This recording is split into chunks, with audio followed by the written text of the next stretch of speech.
Toby, welcome to CRMBlock.com. Let's start this conversation by briefly inviting you to give a brief account of your company's performance in 2023 and some of the key highlights. Well, I think for everybody in the spirits business, if we look at 2023, we had really high hopes coming out of a strong 2022. Reality hit quite fast, but at the end of the year, it was a tough year for us. But at the end of the year, we finished as the second most successful year in the history of Jägermeister in terms of 9.29 million liter cases, which was a great achievement, and expanding our share in the export business, which now is 80% of the total business, as well as being really successful in the US with our new edition.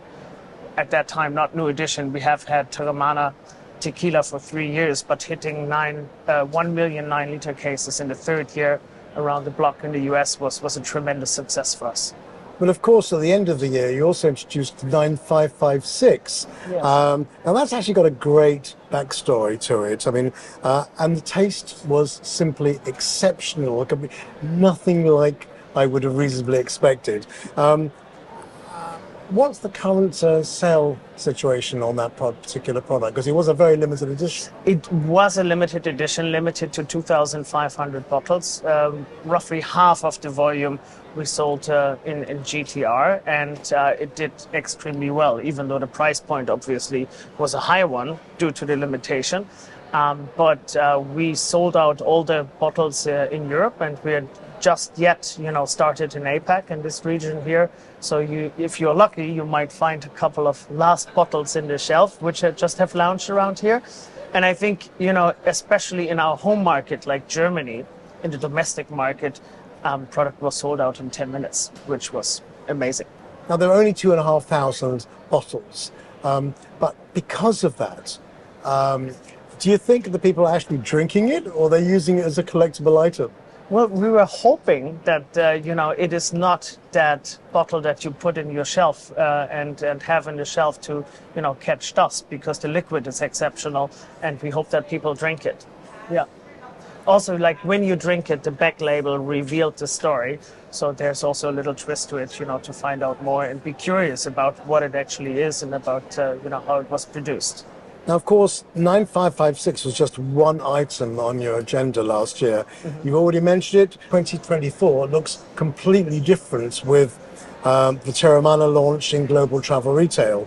Honestly, this is really quite some coup for the business. I mean, Dwayne Johnson, Acre, The Rock, of film and wrestling fame, could actually have gone to anyone to partner with. Why choose Jägermeister? I think I can only guess why he chose Jägermeister, but I think, in terms of the values that he is living, being authentic, being, thankful, full of gratitude, to what he has achieved, family values, I think that connected with us, having strong family values as a company as well. Obviously, we do have the international distribution in more than 150 countries. So that's going to help. Global distribution was one of the commercial goals that obviously can help. And now with GTR and a couple of other domestic countries, 5 other markets, we are launching Teremana outside of the US into the global environment and see how it does. Well, you clearly see tequila as being a major growth category in spirits. I mean, just how high are your expectations for Teremana? I mean, and what are your listings currently, for example? I think, if we are looking at the tequila market, the growth rates are exceptional, and everybody has been talking about tequila as being the number one category to play in. Outside of the US, it's still a very small category, and I think there's a lot of education that needs to be done. It's represent about 1% of the market. Yeah, it's very low. Yeah, it's very low, and obviously, if you double that, your growth rates are tremendous. But it is still something that needs to be explained outside of the US and outside of Mexico, like as a category that has value, that has production process that is a manufactured process in it. So it is also one of the tasks that we are trying to achieve in GTR, not only launching the brand, but also explaining to the consumer about the quality and about the liquid that goes into the bottle and that is a tequila at the end of the day.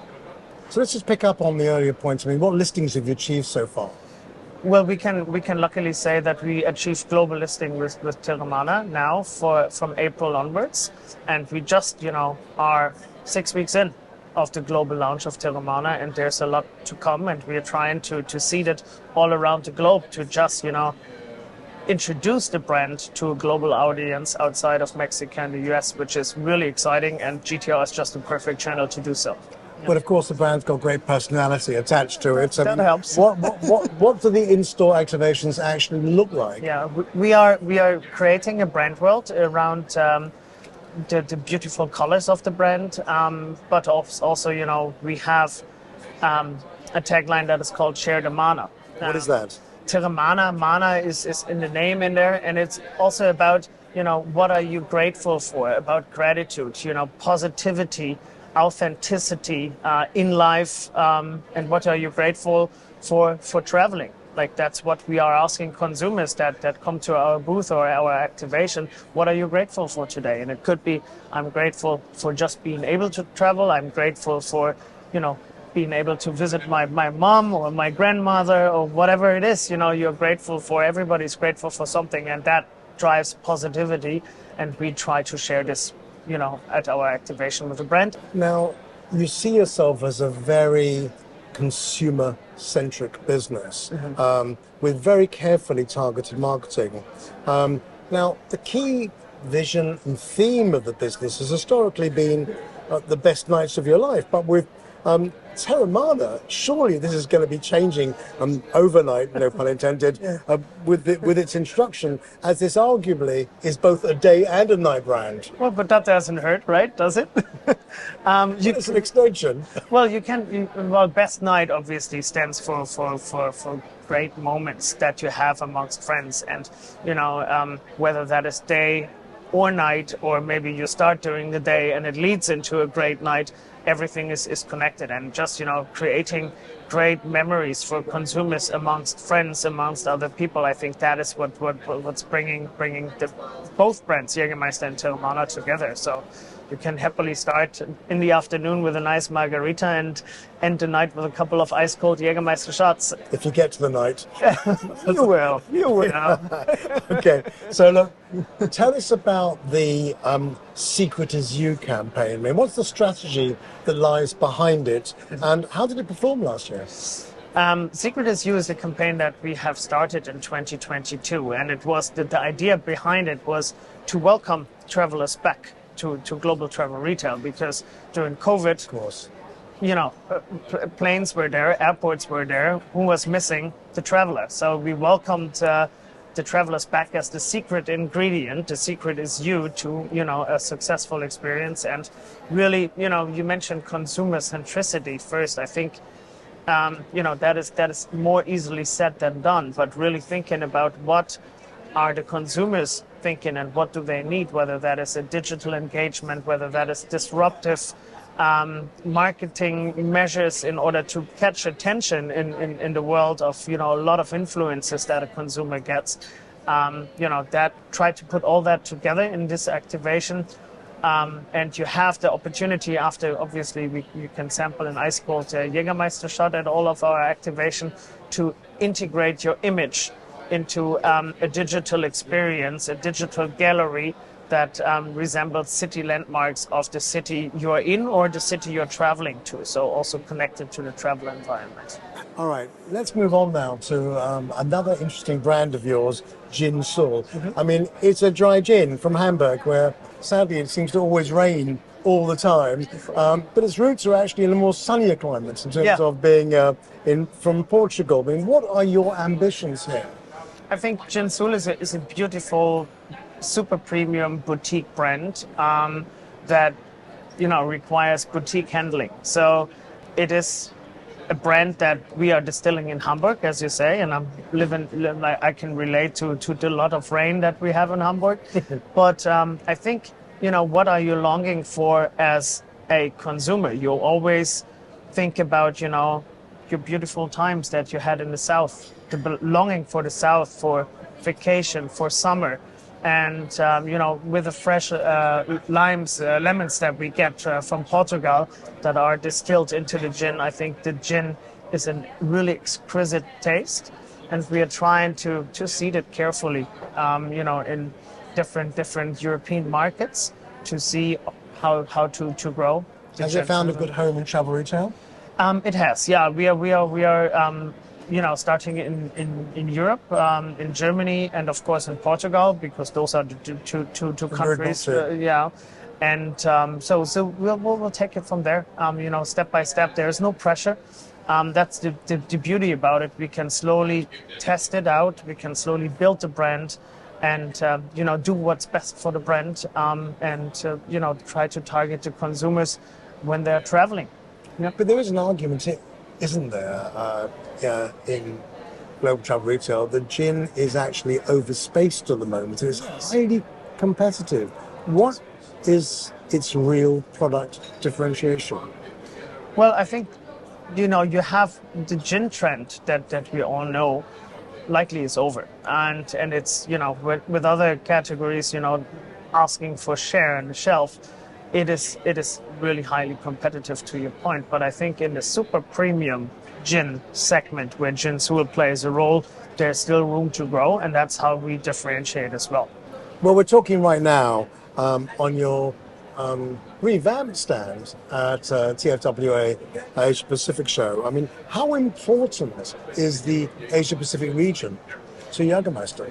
Well, it is for us really, really important, because we are really have had tremendous growth on domestic markets. Even in China and India, we have been growing fantastically, and we are using this momentum of the brand to also reflect that in GTR, to showcase the brand from the best side as we possibly can. Yeah. Well, I mean, India, I understand. China is fascinating, because you're actually ahead of the curve in that respect. Well, I domestically, right, we have had tough times like everybody had, but we do see that the market is picking up again. The on-trade is picking up again. We also see that the GTR business is picking up again. And like everybody else, we are hoping that in the second half of the year, the Chinese traveler is returning to the equation.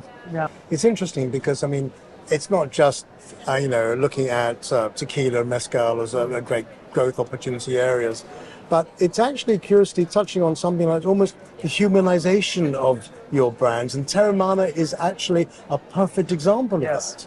Yes, it is. And I think, it doesn't matter what category you're in. If you're whiskey, or you're Jägermeister, or you're tequila, or whatever, if you don't listen to your consumer and you're bringing out products that nobody wants because there is no need for it, then you are not successful.